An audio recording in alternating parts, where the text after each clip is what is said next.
압도적 뉴스 콘텐츠 3프로 뉴스룸입니다. 안녕하세요, 이주호 기자입니다. 안녕하세요, 권순우 기자입니다. 역시 우리 제노님, 예.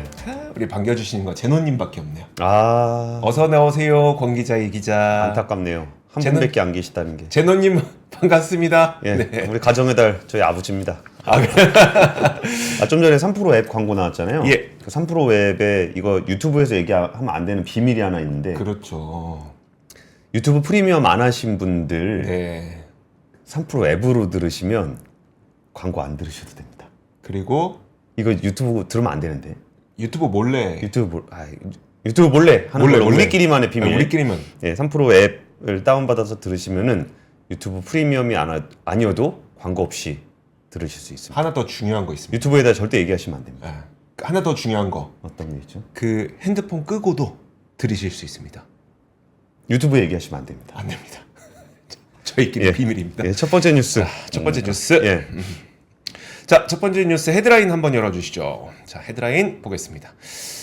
그 쿠팡이 실적을 발표를 했는데 사실 실적을 발표하고 나서 시장 분위기, 반응은 별로 안 좋습니다. 지금 미국 시장에서도 시간을 거래해서 꽤 많이 하락하고 있는데 사실 이번 실적의 반응이 안 좋은 이유는 손실을 기록했기 때문이고요. 결국 7개 분기 만에 적자로 전환됐다라고. 여기도 참 흑자 내기 힘든 회사네요. 그러니까요. 네. 그런데 사실 그 유통업체들을 꾸준히 보고 있던 저의 입장에서는 이거 다시 본격적으로 돈 투자해갖고 좀 시세를 더 확장하려는 노력이구나처럼 보기도 합니다. 그래서 결국 제가 제목으로 쓴 거는 성장을 택한 쿠팡 결국은 7개 분기 만에 순손실로 전환됐다라는 기사를 썼는데 일단 그 실적을 한번 보여드리면 실적이 그렇게 나쁘진 않습니다. 그러니까 특히 매출 측면에서 9조 4천억 원을 기록했거든요. 한 분기 매출이 9조 4천억 원. 어마어마하지 않습니까? 이게 71억 1,400만 달러입니다. 그래서 예. 우리나라 원화로 환산을 하면 9조 4,500억 원이 되는데 옆에 있는 영업이익 보이시죠? 영업이익이 거의 2분의 1 토막 이상 나서 반토막 이상 나서 4천만 달러라서 이게 500억 원 조금 넘습니다. 그러면 9조 매출에 500억 원 영업이익이면 영업이익률이 0.5% 정도밖에 안 되는 거고. 그러네요. 그리고 단기 손실이 2,400만 달러가 기록이 돼서 7개 분기 만에 이제 순손실로 전환이 됐습니다. 근데 이번에 보면은 왜 순손실이 났는지 보면 그 명품 플랫폼 요즘에 굉장히 유행했었잖아요, 최근에. 예. 그러다 보니까 쿠팡이 파페치라고 하는 글로벌 명품 플랫폼을 인수를 했었거든요. 그렇죠. 하나 샀죠. 요 부분에서 이제 좀 손실이 기록이 됐고요. 그리고 또 여러분들 국내로만 생각하실 수 있겠지만 쿠팡은 사실 국내 시장을 넘어서 대만에서 지금 사업을 하려고 사업 확장을 계속 이뤄가고 있거든요. 이 부분이 좀 겹치게 되면서 손실이 이뤄졌습니다. 또 한 가지가 뭐가 있었냐면 지금 이커머스의 공세가 굉장히 급격하게 일어나고 있잖아요. 올 초에 알리익스프레스가 1조 5천억 원 투자해서 국내 물류 시스템 투자하겠다고 밝혔더니 바로 며칠 뒤였었죠. 이 쿠팡에서도 그러면 우리는 1조 5천억 받고 1조 5천억 더 받고 더블 해갖고 난 3조다. 3조 원 투자해서 전국을 쿠팡 쿠세권으로 만들겠다라는 야심찬 계획을 또 밝히지 않겠습니까? 이런 것들도 역시 이제 좀 손익의 손실 요인으로 잡힌 것으로 보입니다. 이번 컨퍼런스 콜에서 김범석 의장이 뭐라고 그랬냐면 새로운 중국 커머스 업체의 한국 시장 진출을 통해서 우리는 업계 진입 장면이 낮다는 점과 다른 어떤 산업보다 빨리 소비자들이 클릭 한 번으로 쇼핑 옵션을 바꾼다는 점을 다시 깨닫게 됐다라고 얘기를 했습니다. 그 말은 우리가 지금 열심히 해서 우리는 어느 정도 충성 고객을 마련해뒀는 줄 알았는데 알고 보니까 이거 그냥 자칫하면 고객들이 빠져나가던데 라는 말을 했던 걸로 볼 수가 있을 것 같습니다. 그러면 이제 결국 이들을 다시 한번 잡기 위해서 열심히 돈을 써서 우리는 또 공격적인 투자를 하겠다라고 볼 수가 있는 거고요. 그래서 어떻게 하겠다는지를 들어보니까 지금 올해에만 와우 멤버십 혜택 규모가 약 4조 원에 달했다고 합니다. 근데 아니죠. 지난해죠. 작년에 4조 원 정도를 혜택에 썼는데 올해에는 5조 5천억 원을 쓰겠다. 많이 쓰죠. 4조 원에서 5,500억 원을 5조 5천억 원으로 한 얼마입니까? 30% 이상, 거의 40% 가까이의 이 와우 멤버십 혜택을 늘리겠다는 야심찬 계획을 좀 밝혔습니다. 사실 쿠팡을 보고 있자면 요즘에 사방이 적으로 보입니다. 원래 통상 이 성장 기업들의 경우에는 공격적인 투자를 한 다음에 그 이후 어느 정도 시장 지배력을 갖게 되면 그 다음부터는 이익을 확보하는 그런 전략을 쓰게 되잖아요. 그런데 지금 쿠팡을 보게 되면은 알리와 테무가 굉장히 그 흑자를 내는 기간 동안 굉장히 큰 성장을 이뤄냈어요. 그러다 보니까 여기에서 또 멈추지 못하고 투자를 계속해야 되는 그 입장이 되어 있는 거고, 또 한 가지를 보면은 배달앱 시장에서는 또 배달의 민족 요기와 쩐의 전쟁을 펼치고 있죠. 또 OTT 시장도 만만치 않습니다. 요즘 OTT 시장에서 원래 1위는 넷플릭스, 2위가 사실 쿠팡 플레이러 치긴 하거든요. 물론 이게 약간의 오류는 있습니다만. 근데 3위가 티빙인데, 티빙이 최근에 스포츠 중계로 치고 올라오는데 또 웨이브와의 합병을 또 추진하고 있어요. 만약에 두 기업이 합병을 하게 되면 굉장히 높은 가입자 수를 또 확보하게 되거든요. 그러면 지금 마음 놓고 번 돈을 이익으로 남겨놓을 수가 없는 상황인 거죠. 결국 쿠팡의 입장에서는 굉장히 공격적인 투자를 다시 한번 해야 될 때가 된 것 같고, 결국 이번 실적이 주는 메시지 역시 쿠팡은 성장을 택할 수밖에 없는 상황이다라는 것 같습니다. 예, 이게 사실 뭐 이익을 남기지 않고 계속적으로 성장에 투자했던 회사가 있죠. 아마존. 네, 그렇죠. 아마존은 정말 주저알기를 이렇게 개똥으로 하는. 근데 사실 그것을 신뢰를 했던 거죠. 네. 주주들도 거기에 대해서 뭐 항의를 하기보다는 우리가 번 돈을 뭐 배당을 하기보다는 성장에 지속적으로 투자를 하겠다라고 했을 때 경쟁사들이 정말 무서웠죠. 그렇죠. 야, 번 돈 그거 다 쓰면은 어떡하지 하는 거냐. 네. 그런 건데 이제 쿠팡도 아직까지는 이게 뭔가 좀 배분할 수 있는 단계라기보다는 배분할 단계가 조금 될 뻔도 했죠. 네네. 근데 다시 한번 그 중국계 커머스들의 진격에 또다시 투자를 강화하는 쪽으로 한 것 같습니다. 근데 사실 아마존과 쿠팡을 만약에 비교한다고 하더라도 아마존의 경우에는 매출은 그 80%가 커머스에서 나오지만 이익의 70%가 AWS에서 나오거든요. 예. 그러면 사실 어떻게 보면 커머스만으로 멈추지 않고 클라우드라는 새로운 시장을 개척해서 어떻게 보면 주주들에게 기업 가치를 높여주는 역할을 한 거잖아요. 쿠팡도 마찬가지로 커머스뿐만 아니라 뭔가 신성장 동력으로 진짜 돈을 크게 벌 수 있는 그런 걸 해야 시장에서 좀 인정을 받지 않을까요? 그리고 이제 아마존하고 비교하기는 좀 그런 게 이게 네. 지속적으로 투자를 해서 할 수 있는 일이 아마존 같은 경우는 미국이라는 시장이 어마어마하게 넓잖아요. 그렇죠. 네. 근데 거기에서 계속적으로 투자를 해서 시장을 넓혀가는 부분이 있는데 사실 쿠팡은 이제 한국에 한정돼 있다 보니까 지금 신규 투자를 통해서 이게 지역 쪽으로 이제 좀 확대를 하고 있는 것 같은데 네. 물류 같은 경우는 뭐 이런 말씀을 드리기에 지역에 계신 분들한테 좀 죄송스러운 얘기긴 한데 네. 그쪽은 이제 물류가 인구 밀도가 좀 낮은 데는 물류 투자 대비해서 수익성이 조금 낮을 수도 있어요. 그렇죠. 그러니까 이게 신규 투자를 해가지고 뭐 수익성이 더 개선이 되거나 그러니까 매출이 늘어날 수는 있겠지만 네. 수익성을 개선하기는 쉽지 않을 것 같은데 뭐 어쨌든 지금 그렇다고 안 할 수는 없는 네. 상황이라 그렇게 된 것 같습니다. 제가 전해드리고 싶은 뉴스는 이제 흑연 관련한 뉴스인데요. 네. 사실 흑연이라는 게 이제 배터리 음극재에 주로 사용이 되는데 그 중국이 이제 전체 채굴량에서는 한 23% 정도밖에 안 됩니다. 채굴량이요?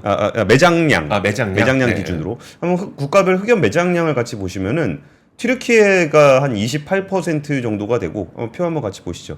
중국이 한 23%, 브라질이 22%, 마다가스카르, 모잠비크, 탄자니아 이렇게 좀 비중이 돼 있습니다. 매장량은 그렇게 큰 차이는 없네요. 네, 그렇게 매장량이 높진 않은데 그 정제되는 흑연의 비중은 90%가 넘습니다.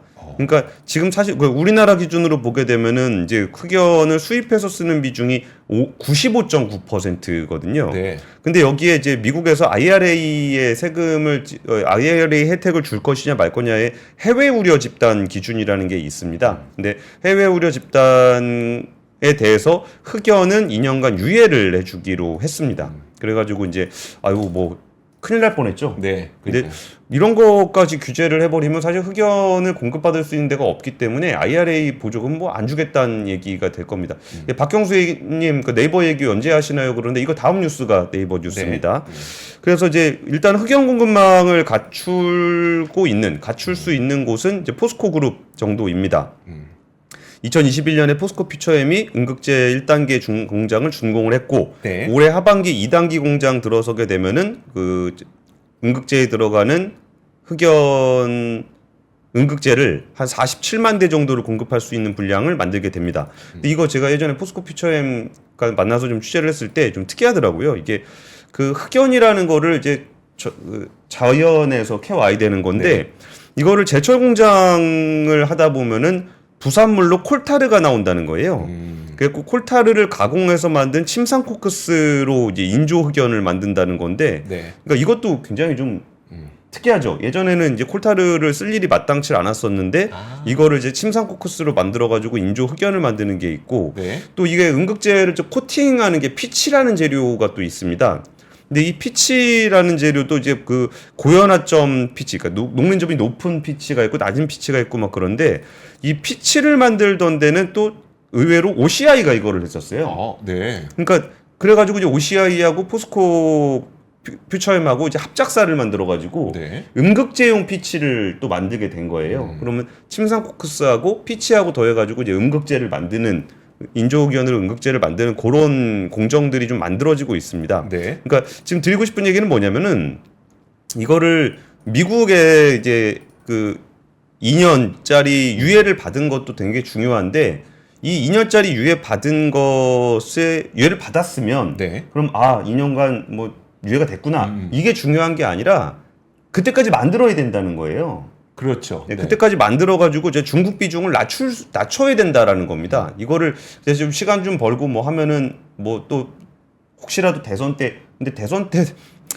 트럼프 되면 더 심해질 건데. 그렇죠. 그러니까 그런 부분에서 좀 흑연 공급망 2년 유예 받은 부분에서 이것도 사실 미리 준비 안 해놨으면 내후년까지 되지도 않았을 거예요. 근데 이전까지 이런 거를 좀 해왔던 그 기업에 계신 산업 현장에 계신 저희 우리 국민들이 정말 네. 열심히 해주신 결과라고 생각을 하고 이거를 받아서 이제 정부도 열심히 가서 좀 협상하면서 원래 이런 게 중요한 거거든요. 협상이라는 거는 받아낼 때 뭘 받아낼 거냐? 예. 우리가 준비된 걸 기준으로 받아내는 거. 이거를 영원히 유예 이런 거 별로 매력 없습니다. 영원히 네. 차라리 2년 유예 해놓고 2년 동안 우리가 준비가 되면 그렇죠. 나머지는 맞고 나만 유예. 네. 나만 들어갈 수 있게끔 이런 협상을 좀 해줘야 되는 거거든요. 네. 그래서 오늘 사실 이 뉴스가 나왔던 이유가 산업통상자원부에서 안덕근 산업부 장관 주재로 IRA 관련 민간합동회의가 있었어요. 네. 이거를 굉장히 민관이 잘해야 됩니다. 네. 그러니까 관이 나가서 협상을 할 때 뭘 가지고 협상을 할 것인지에 대한 카드를 민에서 줘야 되는 거예요. 네. 여기서 2년만 있으면 됩니다. 그럼 2년만 받아주시면 됩니다. 그러면은 어디 가서 이게 뭐 딴 거 가지고 협상하다 5년은 해주셔야죠. 뭐 이런 얘기 하다가 관에서. 네, 네. 그러다가 2년 아쉽지만 이 정도는 저희가 좀 수용하겠습니다. 네. 이런 식의 협상들이 이루어지려면은 민관이 조금 긴밀하게 얘기를 해야 돼요. 근데 이런 부분이 왜 잘 안 되냐 그래가지고 이제 관료분들한테도 좀 물어보고 그 산업계 계신 분들한테도 좀 물어봤는데 이게 저렇다는 거예요. 기업은 정부를 대할 때 꼭 네. 우리한테 뭐 정보를 받아가서 우리를 좀 규제를 한다거나 네. 뭐 이런 식으로 좀 불신이 있다는 거예요. 그리고 정부는 꼭 그 민간에서는 지들 돈 버는 생각만 해가지고 꼭 뭐 해달라 그래가지고 해주는 거 보면은 규제 차익을 먹으려고 한다. 네. 뭐 요런 불신들이 있는데 지금 같이 이제 통상이 좀 글로벌하게 좀 어려울 때는 이 민관이 함께 좀 얘기를 좀 해줘야 됩니다. 네. 그리고 이번에 외국 의료 집단 관련한 거에 또 적용되는 분야가 분리막입니다. 배터리에 들어간 분리막인데 분리막 같은 경우도 이제 그 코팅 분리막을 이제 배터리 구성 요소, 내용이 조금 어렵습니다. 네. 그러니까 배터리 구성 요소가 있고 배터리 부품이 있는데 요곳에서 이제 그 배터리 구성 요소 중에 FEOC, 그러니까 외국 우려 집단에 지정이 되면은 조달을 하면 안 되거든요. 네. 그러니까 그런 부분들에서 중국, 러시아, 이란, 북한과 관련된 기업들이 FEOC로 지정이 됐습니다. 그러니까 이거를 또 이제 빠져나가려 그러면은 우리나라도 이제 거기서 좀 준비를 해서 나가야 되는데 이 부분도 SKIT라든지 IET 네. IE 테크놀로지죠.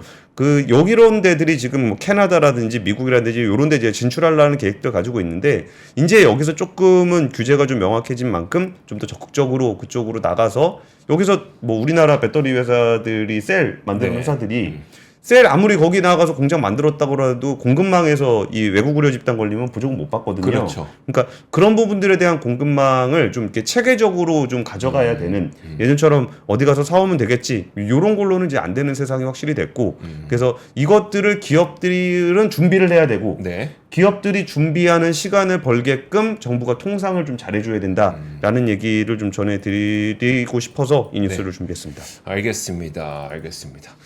자, 그리고 다음 뉴스 한번 볼까요? 다음 뉴스는 지금 현재 진행형인 뉴스입니다. 그 라인야오 CEO가 오늘 입장문을 발표를 했어요. 지금 가장 문제가 되고 있는 거는 일본 정부에서 라인을 통해서 개인정보 유출이 됐던 사건을 빌미로 지분을 지금은 50대 50 라인과 야후가 갖고 있는데 요거의 그 지분을 뭔가 많이 뺏으려는 그런 움직임을 보였었잖아요. 근데 거기에 대해서 라인야오 CEO가 오늘 발표한 바에 따르면 네이버와 위탁 관계를 순차적으로 종료해 기술적인 협력 관계에서 독립을 추진할 것이다 라고 밝혔습니다. 이게 사실 저는 요거 한번 보시죠. 이 사건과 별개인데 여러분들도 아마 뉴스 많이 보셨을 텐데 일단 탓부터 한번 하고 가죠. 좀 기분 나쁘니까. 탓부터 한번 하고 가면 그 일본에서 이게 지금 뭐냐면 국회의원 명의를 도용해서 휴대폰을 개통한 사건이 발생을 했거든요. 근데 그러면 이 명의가 어디에서 유출됐는지를 보니까 소프트뱅크 쪽인 거예요. 그러면은 아니 이 소프트뱅크에서 국회의원 명의가 도용돼서 지금 막 휴대폰이 개통되는 이런 것들은 가만두고 예. 야 우리 네이버 라인은 왜 이렇게 쪼는 거야? 라는 생각이 들게 되죠. 또 하나의 사건이 뭐 있었냐면 2013년부터 2010년 동안 NTT 니시 일본 통신업체죠. 통신업체에서도 928만 건 사건 유출이 됐다고 합니다. 928만 건. 928만 건. 거의 1,000만 명. 근데 우리 이번에 몇 명이었었죠? 이번 그 네이버 그게 200만 명 정도였었나요? 아무튼 우리 51만 건. 51만 건. 예. 그러면 928만 건이 훨씬 더 큰 거잖아요. 그러면 NTT DC도 거버넌스를 좀 더 체계적으로 개선하기 위해서 한국에 한국 사람을 좀 이사회 멤버로 그렇죠. 네. 좀 도입을 해서 견제와 균형을 좀 맞추면 되겠네요. 그러니까. 근데 지금 제가 이 뉴스 지금 방금 들어온 속보를 보면서 좀 약간 되게 무섭다는 생각이 든 게 뭐였었냐면 사실 정부에서 지분에 대한 압력을 넣고 이런 거는 사실 자본시장에서 가능하지 않은 내용이잖아요. 이거 뭐 어떻게 강제할 수 없는 내용인데 라인야후 CEO가 지금 기술적인 협력 관계를 갖고 있는 상태에서 우리가 앞으로 독립하겠다. 그러니까 경영자가 앞으로 우리가 이렇게 하겠습니다라고 하는 거는 경영진을 맡기가 어렵잖아요, 또. 예. 우리가 국가적으로 외교통상위원회에서 딱 뭐 가갖고 뭐 경영을 그렇게 하시면 안 됩니다라고 우리가 혼수를 놓을 수가 없는 거니까 라인야오 CEO가 이렇게 말한 게 저는 더 무섭게 느껴지더라고요. 어떻게 생각하십니까? 그러니까 예전에 제가 한번 이 사건을 보면서 네. 예전에 르노니산 얼라이언스의 카를로스 곤 회장을 쫓아낼 때 네. 과연 카를로스 곤 회장의 어떤 비위 정보라고 이야기됐던 것들 의 정보를 누가 일본 검찰에 줬을까? 네. 그 닛산 CEO거든요. 그 닛산 CEO는 누구냐? 카를로스 곤 회장의 지위를 받는 경영진이에요. 네. 그러니까 오히려 대주주 회장에 대한 그러니까 비위도 좀 애매했거든요. 네. 뭐 예를 들어서 뭐 비행기 못 타고 다니고 뭐 이런 정보였었는데 이게 라인야후도 지금 CEO가 외국인 그러니까 일본 사람이다 보니까 이게 똑같은 라인야후의 이제 5대5로 지분을 갖고 있긴 하잖아요. 네. 그럼 여기서 그 라인야후 CEO가 정말 이 라인야후의 안에 있는 네이버 편이냐, 네. 아니면은 그 일본 정부 편이냐라고 한다면은 뭐 답변할 거리가 없지 않습니까? 왜 말이 끊깁니까? 어떻게 해야 됩니까 이거? 근데 이게 참 이거를 뭐 다행이라고 본다면 네. 최소한 주식은 안 뺏겼다는 거를 다행이라고 생각해야 될까요? 주식을 안 뺏기고 기술적으로 야후가 독립을 하게 되면 예. 주식을 안 뺏긴 게 의미가 있을까요?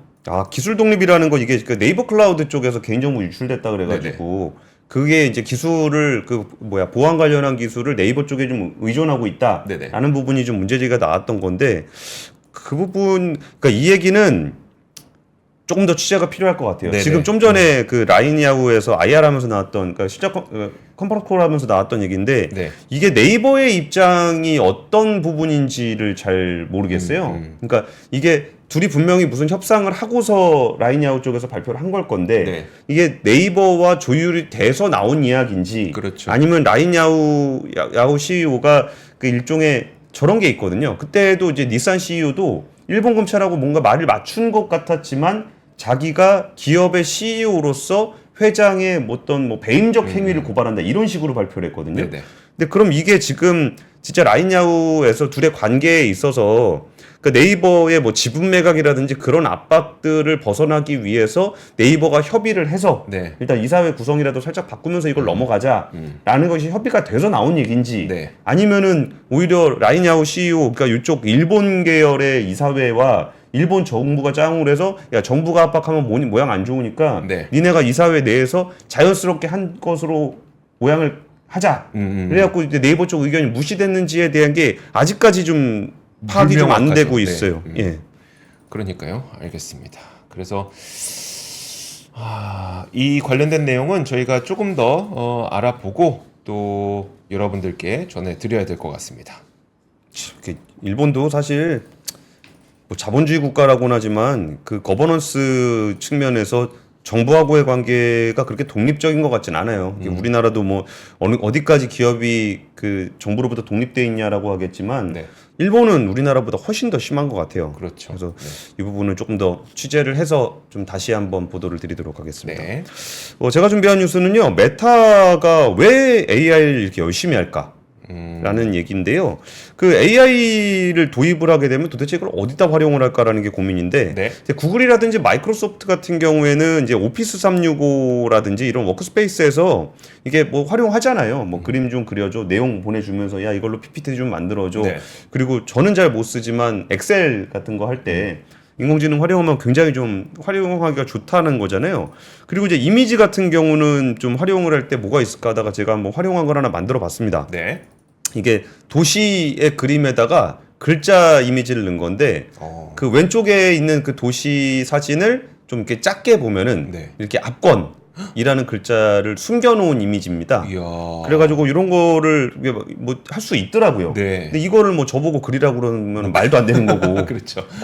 이런 것도 해주는구나라고 하고 있는데, 근데 메타 같은 경우는 소비자들한테 제공하는 서비스가 없잖아요. 그러니까요. 그냥 그 SNS 해가지고 하는 건데 심지어 오픈 소스로 하고 있습니다. 네. 그러니까 오픈 소스로 한다라는 게 어떤 의미냐면은 단순히 그 서비스를 활용할 수 있게 하는 게 아니라 그 모델 자체를 막 수정을 할 수가 있는 거예요. 수정을 해서 내가 만들 수 있는 거예요. LLM이 있으면 예. 제가 개발자면 그것을 다운을 받아서 예. 제가 뭔가 손을 봐서 제가 원하는 방식으로 서비스를 만들어낼 수가 있는 거네요. 그렇죠. 자유도가 훨씬 높은 거죠. 네네. 그래가지고 얼마 전에 그 글로벌 AI 윤리 관련한 거 할 때 네. 뭐 저기 오픈 소스를 하는 것은 잘못한 것이다. 나쁜데 활용하려는 사람들이 너무 쓰기가 좋지 않냐? 네. 라는 것에 대한 반론도 있었고 그 메타 같은 경우는 라마는 오픈 소스로 해서 이렇게 다른 나라들 그러니까 너네가 너무 폐쇄적으로 니네만 먹으려고 그러는 거 아니냐 그런 식의 어떤 토론이 있었다라는 얘기를 얼마 전에 좀 AI 쪽 분들을 만났을 때 좀 들었었는데 오늘 나왔던 보도는 뭐였냐면은 메타가 AI 플랫폼 AI 그 모델을 가지고 광고주를 위한 이미지 문구 지원 방안을 시도하고 있다라는 거예요. 그러니까 생각해 보면은 이제 메타의 주요 고객은 제가 쓰고 있지만 고객은 광고주잖아요. 그렇죠. 네. 그리고 그 광고주들이 뭐 광고를 할 때 여기에 뭐 문구를 만든다거나 아니면 이미지를 만드는데 생성형 AI를 활용할 수 있도록 지원을 확대하기로 했다라는 겁니다. 그래서 몇 달 안에 메타가 프롬프트 명령어를 이렇게 입력을 하면은 뭐 이런 거를 팔 건데 네. 뭐 이런 느낌의 뭘 만들 거고 뭐 그런 거를 입력을 하면은 잘 만들어주는 그런 서비스를 제공한다라고 합니다. 그리고 이제 최종적으로는 광고주가 원본 이미지도 올릴 필요가 없이 프롬프트만으로 새로운 광고용 이미지를 제공하는 방안들을 목표로 하고 있다라고 하는데요. 여기서 뭐 걱정들은 있답니다. 이게 광고주들 입장에서는 이게 뭐 올렸을 때 나의 지식재산권이 그 다른 생성형 이미지를 만들 때 활용되는 거 아니냐. 네. 그러니까 내가 예를 들어 제품 사진을 되게 멋있게 찍었는데 그 사진을 내가 쓰는 건데 그게 메타로 올라감으로써 이게 학습 데이터로 쓰이는 거 아닌가라는 우려가 있다라고 좀 로이터는 좀 설명하고 있습니다. 그리고 제가 또 들었던 얘기 중에 메타가 이거를 왜 AI를 개발할 거냐라는 부분에 대한 이야기에서 이거를 이제 만드는 사람도 우리가 이제 거기다 만든다는 게 뭐 글씨도 쓰고 뭐 사진도 올리고 막 그러잖아요. 그러면은 우리가 이제 생성형 AI를 딴 데서 만들어서 올릴 것인가 아니면은 그 메타 안에서 AI 서비스를 이용해서 글자도 쓰고 그림도 만들어서 거기에 바로 올릴 것인가 라고 했을 때 일반 유저들이 좀 사용할 수 있기 편리하게끔 하려고 한다라는 얘기도 있습니다. 지금 이렇게 AI 시장은 정말 사방이 전쟁터인데 뭐 어제 전해드렸던 얘기는 이렇게 애플이 데이터 센터용 AI 반도체를 만든다. 그럼 뭐 엔비디아도 경쟁, MS도 경쟁, 인텔도 경쟁 이런 반도체판에서의 경쟁이 있고 뭐 오픈 AI 그리고 마이크로소프트가 뭐 오픈 AI의 대주주인데 라지 랭귀지 모델을 따로 만들고 뭐 오픈 AI가 AI 검색 엔진을 따로 만들고 뭐 이런 경쟁이 있는데 서비스 경쟁 쪽에서는 지금 어떻게 이걸 활용할 것인가라고 했을 때 메타는 뭐 광고주들에게 이런 걸 좀 제공하고 그리고 좀 사용자들에게도 이렇게 좀 활용해서 마음껏 그 유저 크리에이트 콘텐츠를 만들 수 있게 해준다는 얘기가 좀 있었습니다. 이거는 그럼 메타가 유일하게 할 수 있는 건가요? 아니요. 네이버는 이미 하고 있습니다. 그쵸? 네. 그러니까 네이버는 심지어 그 쇼핑을 가지고 있잖아요. 그러니까 네이버 쇼핑에 들어간 셀러들이 뭐 이미지 디자인하고 막 그러는 게 좀 어려우니까 셀러들한테 AI 도구 제공해가지고 뭐 이 상품은 어떤 상품인데 이거 만들기에 좋은 뭐 광고 문구를 만들어줘. 라는 것도 할 수 있고 여기에 대한 이미지를 만들어줘. 그러니까 이미지까지 되는지 제가 확실하진 않고요. 광고 문구를 만드는 부분들에 대해서는 이제 충분히 활용을 하고 있다고 합니다. 그래서 점차 AI의 활용도가 좀 높아지고 있는데 제가 좀 이렇게 몰래 뽁짝뽁짝 준비하고 있는 것 중에 하나가 그 AI라는 것이 무엇이고 우리가 AI를 가지고 어떤 것들을 할 수 있으며 그 우리가 앞으로는 어떤 세상이 펼쳐질까에 대해서 조금 더 이렇게 뉴스로 그냥 짧게 듣는 게 아니라 진짜 전문가분들을 모시고서 한번 얘기를 시리즈로 좀 들어보면 어떨까라는 것들을 좀 준비하고 있는데 조금 더 이렇게 구체화되면은 여러분과 함께 공유할 수 있도록 하겠습니다. 알겠습니다. 사실 그 메타가 이런 일을 한다라고 하면은 우리는 왜 우리나라는 이렇게 생각을 할 텐데 네이버도 LLM을 갖고 있다 보니까 그걸 활용할 수 있는 그리고 또 네이버도 이제 셀러들을 보유하고 있다 보니까 그런 할 수 있는 것들을 이미 하고 있었던 거였습니다. 그러니까 잘 안 쓰시겠지만 저는 종종 쓰는데 한국말은 네이버가 잘해요. 훨씬 잘하죠. 제가 얼마 전에 그 금 관련한 콘텐츠 만들다가 갑자기 헷갈려가지고 한국은행이 금을 몇 년도까지 그 매입을 했어?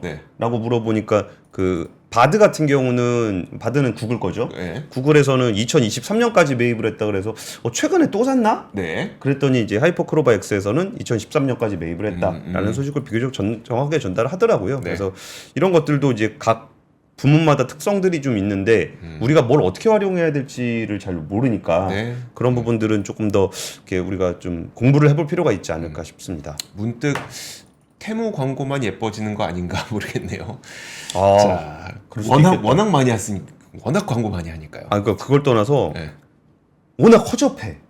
그 테무하고 알리의 글자 이런 게 얘가 한국말을 잘 못해서 그런지 문구가 너무 좀 허접한데 이런 거를 생성을 해준다 그러면은 아유 참 좋습니다. 다음 뉴스 한번 보도록 하겠습니다. 자, 요즘에 저희가 뭐 여러 가지 뭐 GDP 성장률 발표할 때도 그렇고 뭐 또 뭐가 있을까요? 여러 가지 지표들 발표할 때마다 자주 말씀드리는 게 사람들이 그 재화 소비 잘 안 하는데 여행은 엄청 많이 다니시는구나 이런 얘기 많이 하잖아요. 빠니보틀님, 곽튜브님 너무 부러워요. 그러니까요.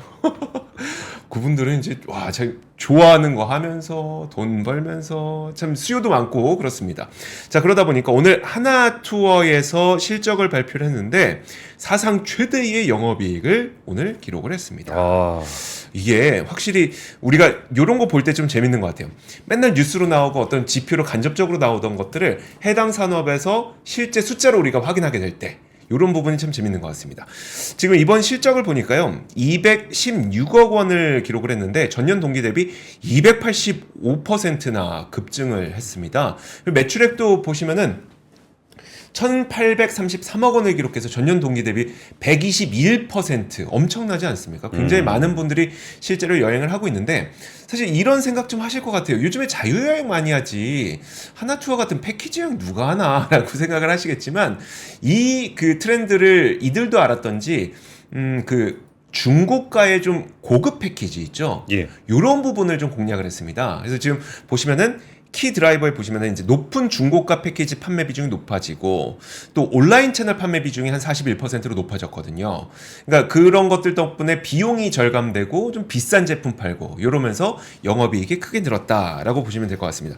중고가 패키지가 뭐냐 이게 제가 보니까 중고 물품인가요? 중가 고가. 아. 네. 하나팩 2.0이라고 해서 그 예전에 우리가 예약할 때 패키지 뭐 금액은 안 그래도 저희 부모님이 이번에 또 코타키나발루 놀러 가시기로 하셨는데 3박 5일인데 30몇만 원인 거예요. 에? 너무 싼데요? 말이 안 되잖아요. 네, 네. 이런 것들은 이제 우리가 그 가이드가 붙어서 또 가이드가 쇼핑 데려가고 뭐 그치. 어디서 사 먹게 하고 해서 이제 라텍스 백에 사와야죠. 그렇죠. 그 말뼈 가루 사오실 수도 있습니다. 얼마 전에 또 그 무슨 양모 털 사오셨어. 그래서 그렇게 해서 이제 좀 패키지 금액을 낮췄잖아요. 근데 그런 거 되게 반감이 요즘 많이 심하지 않습니까? 그래서 그런 것들을 제외하고 만약에 이런 그 제외됐다고 해놓고 직접 현지 갔더니 뭐 쇼핑센터 데려가고 이렇게 되면은 100% 비용을 그 보상하는 그런 패키지를 만들었습니다. 그래서 중고가 패키지라고 그걸 부르는데 그 중고가 패키지의 비중이 꽤 높습니다. 한번 표 보시면 계속 높은 건 아닌데요. 뭐 37%였다가 지금 28% 정도로 떨어지긴 했는데 여전히 높고요. 그러니까 GMB 기준, 금액 기준으로 예약하는 금액 기준으로 보더라도 한 42%로 낮지 않은 상태입니다. 근데 이걸 보면은 오른편에 보시면 단거리, 중장거리 있잖아요. 중장거리가 됐든 단거리가 됐든 GMB 기준으로 보면 중고가 패키지 판매 비중이 상당히 좀 높습니다. 높은 걸 보실 수가 있는데 그만큼 그 적은 사람으로도 그러니까 고객 수는 좀 낮죠. 대신 GMB는 높죠. 적은 사람으로도 조금 더 높은 비용을 받을 수 있는 중고가 패키지 이런 것들이 잘 팔렸다는 걸 볼 수가 있어서 와 요즘에 여행 붐과 더불어서 중고가 패키지와 온라인 채널 판매를 늘림으로써 비용을 줄이고 수익을 높여서 이익이 좋았구나라는 걸 볼 수가 있었습니다. 근데 생각보다 주가가 많이 높진 않네요. 네. 여행 오히려 주가는 역시나 선행? 아니요. 빠니보틀님과 박태부님이 훨씬 더 요새 주가를 올리고 계시지 않나라는 생각이 듭니다. 차고 송금 해본 적 있으세요? 차고 송금? 예. 저 한 번도 안 해봤습니다. 이게 차고 송금이 이제 네. 모바일로 하다 보니까 점점 많아지고 있다라고 좀 얘기를 하는데 금융당국이 206곳을 대상으로 예방 기능 강화를 추진을 하기로 했습니다. 그 차고송금 반환 지원 제도를 운영하면서 14,000여 건의 차고송금 내역을 그 분석을 했는데 네. 차고송금하다 보면 진짜 등골이 오싹합니다. 맞아요. 그러니까 이게 차고송금이라는 게 보내고 나면은 그분이 그거를 그냥 쓰면 안 돼요. 네. 그거 쓰면은 불법이거든요. 근데 그렇다고 해서 돌려주세요 해서 안 돌려주면 네. 안 돌려주면 이거 굉장히 골치 아픕니다. 그러니까 그분은 뺐으면 불법인데 안 돌려주는 건 어쩔 수 없어요. 들고 있는 건 괜찮습니까? 그러니까 이게 참 마음이 애매하네요. 그리고 또 이게 받은 사람은 마음이 견물생심이라고. 그렇죠. 그래도 당신이 실수한 건데 네. 나한테 뭔가 좀 보상이 있어야 되는 거 아니냐. 뭐 예를 들어서 길 가다 돈을 주서도 10%는 주는데 좀 줘야 되는 거 아니냐. 뭐 이런 그런 인식들이 좀 있어가지고 네. 잘못 보내고 나면 굉장히 골치 아픈데 이게 보내는 게 편리하면 편리할수록 이런 차고송금 건들은 더 많아지고 있습니다. 네.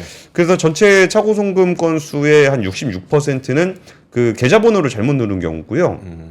28%는 최근 이체 목록에서 이체 대상을 잘못 선택한 경우. 이런 실수 많이 할 것 같아요, 진짜. 예, 그리고 그 모바일 앱에서 발생한 경우가 64.5%로 가장 많습니다. 그래가지고 이거를 좀 차고송금을 줄이기 위한 방안들이 좀 나왔는데 네. 표 한번 같이 보시면은 네. 예. 그 모바일에서 차고송금을 막는 방법이 뭐가 있을까라고 했을 때 뭐 잘 안 보이니까 제가 하나를 읽어드리면은 자주 쓰는 계좌는 계좌 정보를 등록하는 거, 네. 그리고 자주 사용하는 금액을 버튼화하는 거, 그 예금 주명이랑 금액을 그냥 창으로 그냥 대빵만하게 띄워주는 겁니다. 네. 이 사람한테 이거 보내는 거 맞아요? 뭐 이런 거. 네. 그리고 이제 이체 직전에 또 확인해. 네. 진짜 이 사람 맞나요? 좀 귀찮죠. 귀찮긴 한데 이게 뭐 실수하지 말라고 하는 거니까 이런 차고 송금을 예방하기 위한 경고문들이 많이 올라온다고 합니다. 그래서 이런 것들은 조금은 번거롭더라도 네. 조금은 한 번 더 확인할 수 있는 그런 장치들은 좀 필요해 보입니다. 네, 알겠습니다. 해본 적 있으세요? 차고 송금? 저는 없습니다. 그니까요. 저도 예. 없긴 한데 참. 저 예전에 그 해외에서 받을 때 한번 차고 그러니까 계좌번호를 잘못 보내가지고 네.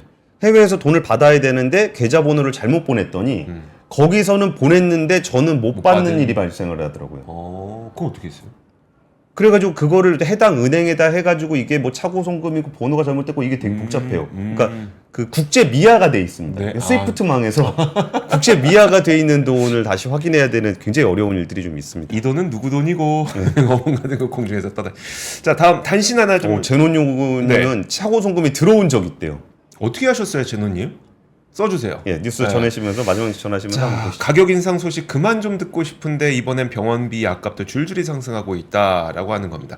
사실 이 병원비나 약값 이런 거는 의료보험 수가에 직결되는 이제 변동분이기 때문에 이제 그런 정책적으로 올라갔다고 보시면 될 것 같습니다. 보면은 그 통계청의 국가통계 포털에 따르면 올해 1분기 입원 진료비 물가지수가 1년 전보다 1.9% 상승했어요. 근데 1.9% 상승한 게 2017년 3분기에 1.9% 상승한 이후에 6년 반 만에 최대라고 합니다. 그러니까 이렇게 상승했던 적이 없었던 거죠. 지금 보면은 지난해 외래 진료비도 보면은 지난해 1.8% 올랐는데 올해 1분기 2% 올랐고 한방 치과 진료비는 더 빠르게 오르고 있어서 치과 진료비는 올해 1분기에 3.2% 올라서 2009년 3분기에 3.4% 오른 이후에 거의 몇 년입니까? 15년 만에 가장 큰 폭의 상승이 있었고요. 한방 진료비도 3.6% 올라서 이것도 거의 한 12년 만에 최대 폭의 상승을 좀 기록을 했습니다. 그러니까 지난해 결정됐던 건강보험 의료 수가가 인상되면서 당연히 따라서 올라가게 될 수밖에 없는 건데 사실 우리는 좀 어쨌든 건강보험료로 이것을 대부분 내놓고 있기 때문에 참 그렇게 크게 느끼지 못하면서도 이렇게 계속 올라간다는 소리를 듣다 보니까 참 마음이 아프죠.